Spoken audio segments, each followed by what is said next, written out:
to conclude the featured portion of the evening, Julie Rogers will be reading. And among her recent projects is the publication of 3 Omerta chapbooks, which were, I think, pre-COVID and now finally are becoming, widely available to the public. And of course, I am thrilled by the fact that the word Omerta is a reference to mob secrecy, like the Code. the vow, the code, the vow you take to, not to betray the secrets of the tribe. It's very interesting thing. So she also does writing workshops and various things, and perhaps she will tell you about that. But it gives me great pleasure to introduce Julie Rogers. Yes.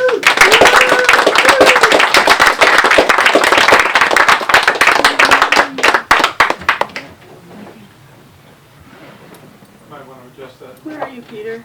Oh, right there. That was wonderful.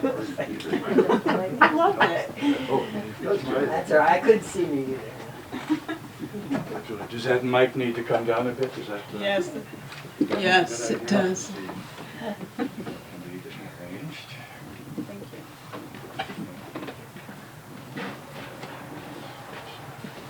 As long as it doesn't hit me in the head while I'm reading, I'll be okay. Yeah, that's fine. Yeah, that's good. Thank you for coming, everyone.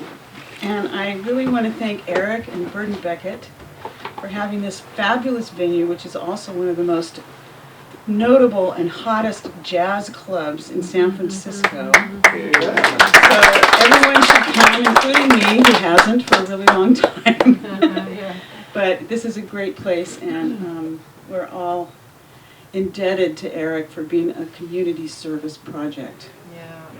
And also thank you, Peter, for that wonderful reading. It made me laugh a whole bunch, which is great. So I've got these chapbooks, and Les Gottesman, who was the publisher of Omerta, was a total mensch, a wonderful man, a lover of poets and poetry, absolutely not at all prejudice, or how should I say, had really great equanimity for poets.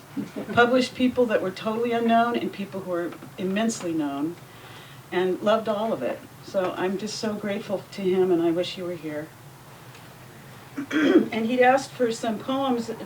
He'd heard David Meltzer, my late husband, and I used to do readings together, and we'd do what was called fours, which is this back and forth spontaneous thing, and often love poems. And so these 2 first books are love poems, and I'm going to read some from there, and then this other book is my own work, and then I have a few new ones. But I decided to keep it kind of light because I am so sick of this world. It's so difficult right now. I just want to make people smile and feel all fuzzy and warm. So, also, it's hard to read these. I haven't ever read them. They're our love poems, and David's been gone 5.5 years, and it's difficult. But I'm going to read one of his, which I think is incredibly brave, and then I'm just going to read some poems I wrote for him. So, this first book is during our courtship. It's called Trading Fours. So this first poem is called Singing at the Table. I watch over you, lover, brother, child, man, spirit, teacher, student in love, my friend, my mate in life, shocked into this endless love. Before now, soon and later, we live in the kitchen. Certain we are at the table together. In our bed, loosening stars, moving through walls, one tune. You are my heart, singing.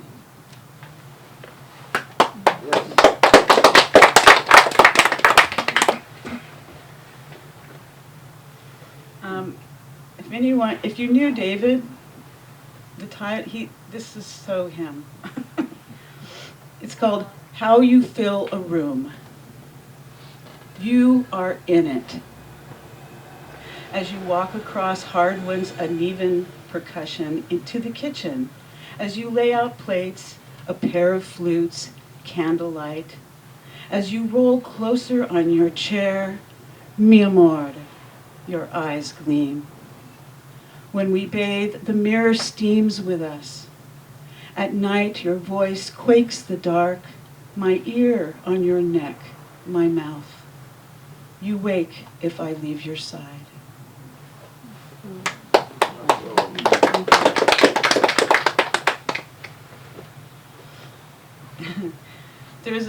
There's one video of David and I doing fours that's on YouTube. And the other night I had a David Meltzer extravaganza. I stayed up really late and watched all these interviews and different things. And I watched this and I laughed because when I think I read this, and when I did, I looked up at him and batted my eyes, and it was hilarious. He really liked it. I used to hang out a lot in the Lower Haight, so this is written at a cafe there. The opening. At this cafe, a patch of flowers by my table. All I see is you on the balcony saying, the curves of your body. Just last night, under dark wake of a day spent in our life, two startled hearts met after dinner we made together. My head in your lap, your hand in my hair. The moon glowed inside us. You followed the curves of my body to finally rest in my eyes and turned into me like a locksmith. I opened. Now, if you want the really juicy, full impact, you have to get the book because then you get to see what he said back. I'm too embarrassed to read those.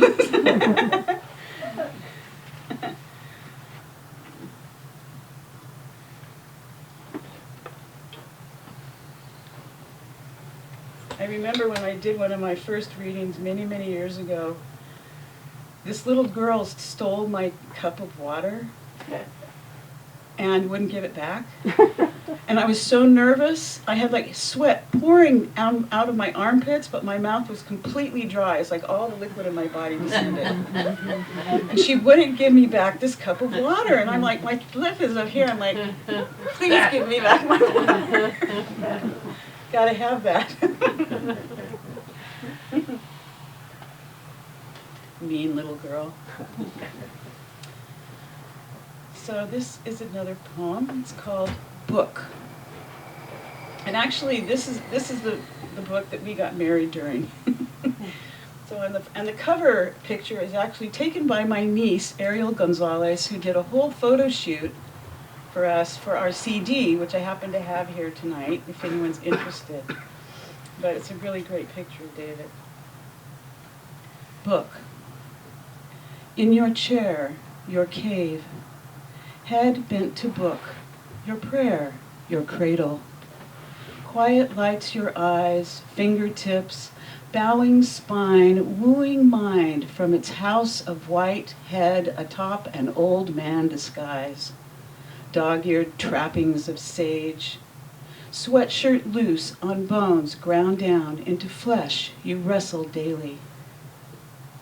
Clomp along to the teapot, stand at the sink, look out over the Oakland hills, delight in their heavy gray.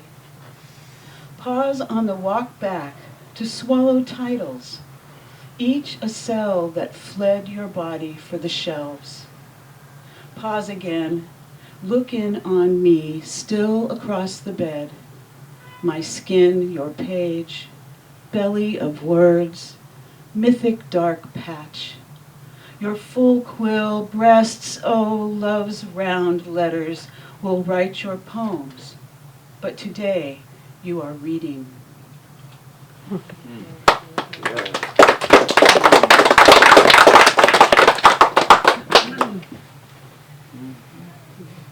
This poem, this is the first time ever in my life that I will read something that David wrote.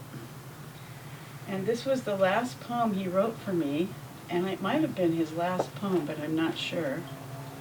And it was written New Year's Eve, 2015, and he died exactly a year later.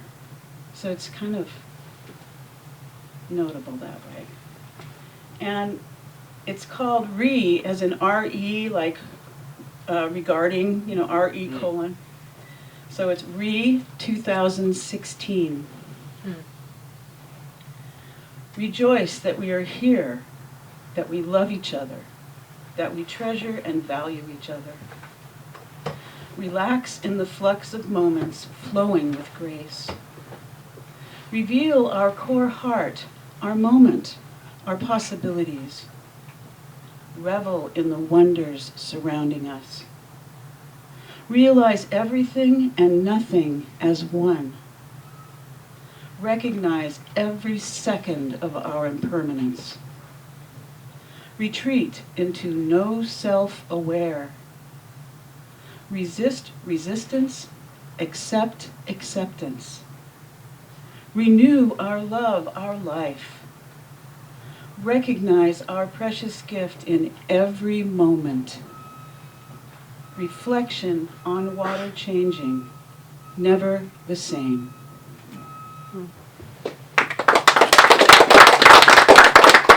I don't even think he ever read that poem, actually. We didn't do any readings that last year, I don't think. Anyway, we all miss him. This is a funny thing because the one time I got to go to this really fabulous jazz club in LA, and Theo Saunders was playing with a band, and Theo and David did a really great gig here, more than one I'm sure. But it's on YouTube, and they were doing Bolero, David's poem Bolero, and Theo is a fantastic jazz pianist and composer and so on. And so we went to this club, and David, we were both just blissed out, and David was just like out of his mind. He was just like so happy and just, and I scrambled around in my purse to find something to write a poem on. I found this scrap of paper, and I wrote this poem, and then I found it in the bottom of my purse 2 years later, which shows you the black hole that I carry around with me every day. So I was like, oh, look, here's this poem. So, and actually Les Gottesman made a broadside with this poem and another one of David's on it, which was very kind. So anyway, this is called Jazz Life Jacket for Theo Saunders after David. Drinking up your tune, head bobbing loose with the saxophone, free dancing crimson lap jazz legs bopping on a big shoe, David dares Theo's fingers best flip off the ivory's crazy heartbeat and puts his best foot forward. Tapping over trumpet silk, unrolling in a spotlit catwalk across the pads.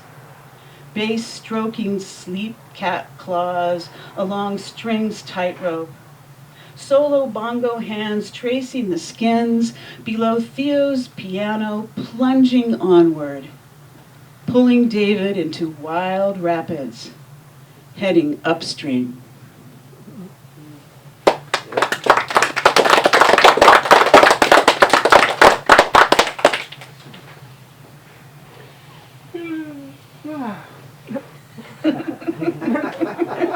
This is a fabulous reading. Don't let that man fool you.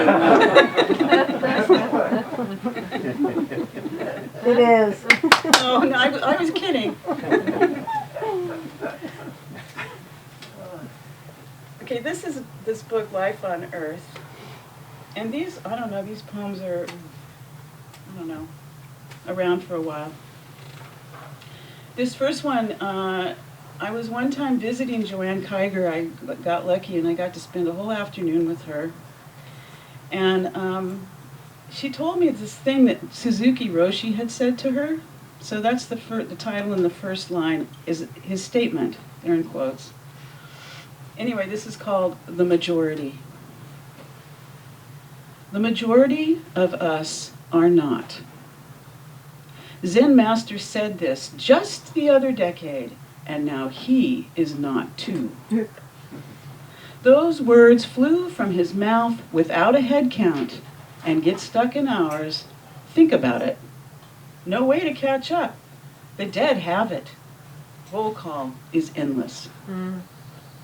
Some of those souls may want to fix what broke, apologize, send flowers, another kiss, the last dance.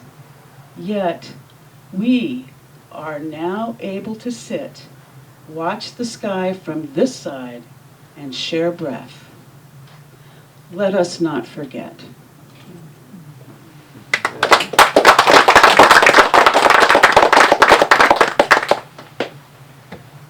Thank you. This is a poem that I wrote for my daughter and the Buddhist community. It's called Practice. Until perfect, I promise to be myself the best I know how right now. Not some hoped-for epiphany. No frills, no creds, just this plain old beginner, late bloomer, we hope. I bear my heart and will continue to stumble. The road to hell is paved with good intentions, my mother often said. That didn't scare me like the pebbles I slip on climbing this mountain. I swear I'll walk till I die, or better yet, I'll figure it out and relax. That would be great. You know what I mean?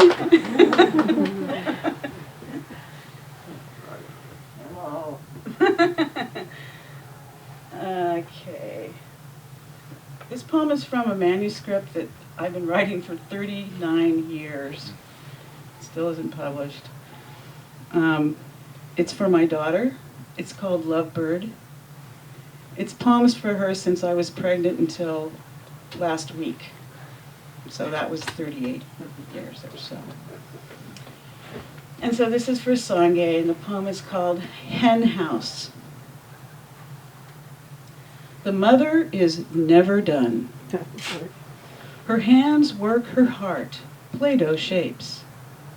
The mold cuts her to size. She looks in the mirror of her child's eyes and stares back.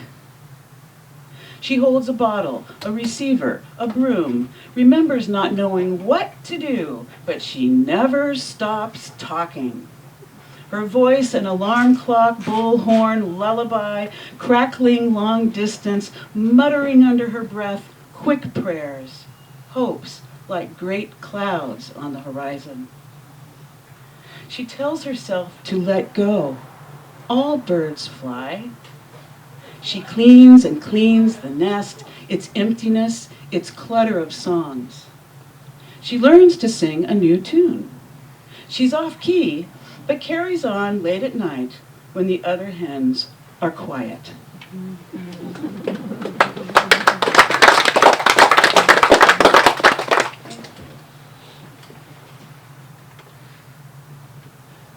I don't know how long I've been here, so I'll just guess. And keep going.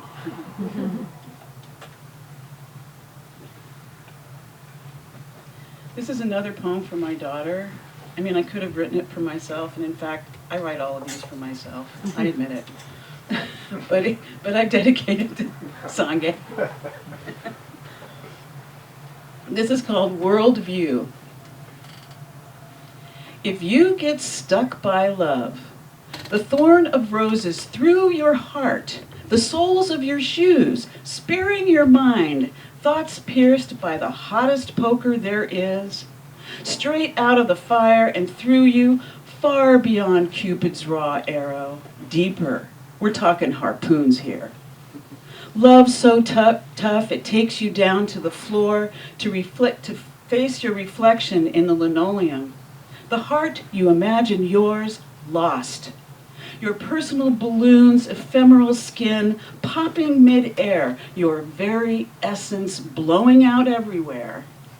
All you can do is parachute completely bare naked, because it's all about being home and loving every breath you share with everyone off and on earth.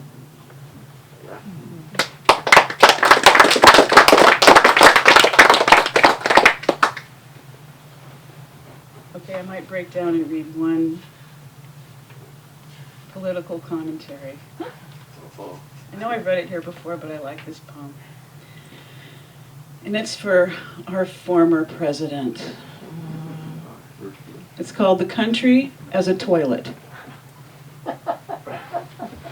Politics. Tissue on a bathroom floor, used and tossed, the intended function fleeting as a flush. Not to insult, but the pipes are clogged, the deodorizer spent. No claims to deciphering the news or how to fix the way it is continually running on, but here I am in the sewer system, with the classes sinking into lower economics, in the swirl of the drain that starts in a full tank and fills to empty us.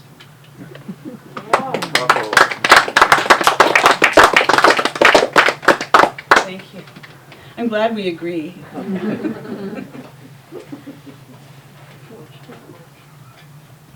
There's just one more from this book. This is a poem for Susie Helfond and Theo Saunders. And it's recalling when we get to visit and how great it is. And during COVID, to me, there was hardly anything more precious than the idea of being with old friends. I live alone, and I almost drove myself crazy. So, I mean, we're still in COVID, but it's not quite as bad. So this is called "More Reasons for a Good Hang." First of all, fun is good. Laugh big, wide open, bare as giggles. Happy is for birds of the humming variety. Can't sit still while singing show tunes to the sky. Great is for the brave, those who joke facing the mirror, practicing shits and grins. Profound just sits around being genuine. Love is excellent for the health, revives a tired heart, keeps the beat. Vision looks to the stars and finds we are the big boom bang, but not too much of a muchness. Inspiration is primed to jump for the punchline, grab it, and dangle there midair. Joy lives for a good hang.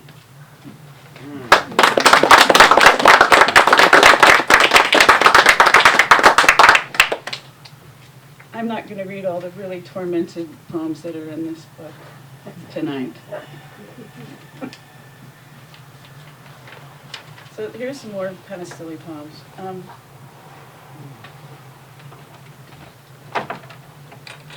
pretty sure my neighbors must think I'm kind of crazy out there in the middle of the night on the balcony laughing. Writing and laughing. So these are all poems written during COVID. And, you know, think what you like. So this is called Tendencies. Life drives me crazy. I swear this is not my car. I don't remember buying it. I can't afford to rent it. I don't recall parking here. There's never enough insurance. I wouldn't shop here if someone had warned me. Who knew? Right here, this gets real existential, like, I don't understand the stricken world, so sad and beautiful. All I know is somehow I stopped here and choose to stay to continue the tradition. I tell myself, remember to stand up. Then I look to see if I'm here with the keys. Then it all comes back. Turns out I do drive. I even have a license. I drive good. I think it's silliness. Let's see. Oh no. Okay, I'm going to try this. This is supposed to be a blues tune with accompaniment, but I don't have any accompaniment. So I hope it works. I can play. Blues? Yeah. We'd have to completely I, disrobe this piano. another time. But you know, let's talk. There you go. So this was written like last month. This was one of those nights. It's called Hard Times Praise Blues. Oh, the hard times in a hard time. Oh yeah, the rough seat on a hard time. Oh yeah, the bottom's bruised on the hard times. Oh yeah, the bones broken on the hard times. Oh yeah, I'm bent deep in the hard times. Oh yeah, I'm bowing down to the hard times.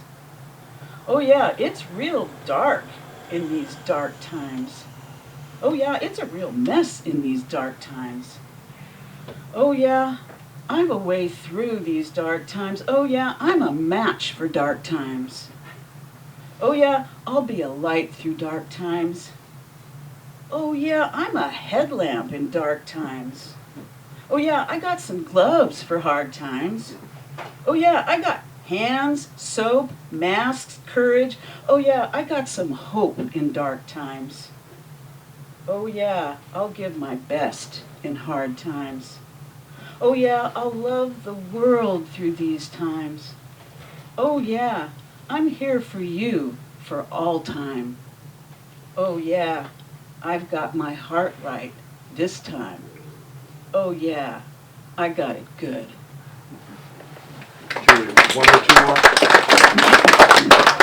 Yeah, just two very short ones. This poem is for Walter Cronkite. You might wonder why, but then just think about it for a second. That guy announced every horrible thing that happened throughout my entire childhood. So I want to, this is for him.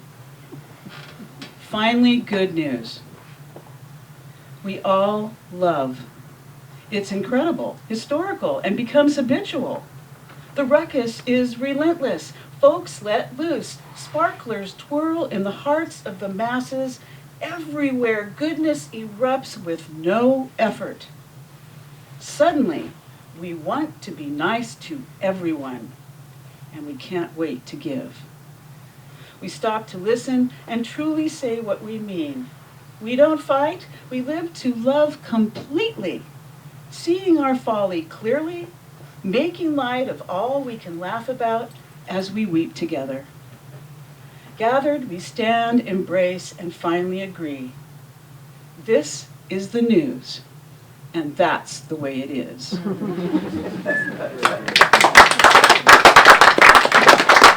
this is just a very tiny poem, and it's for Christy. It's called All Is Right. In the moment when all is right in the heart, where all is right in mind's eye, blink. All that's left is the moment when all that's left in the heart turns right into this. Thank you.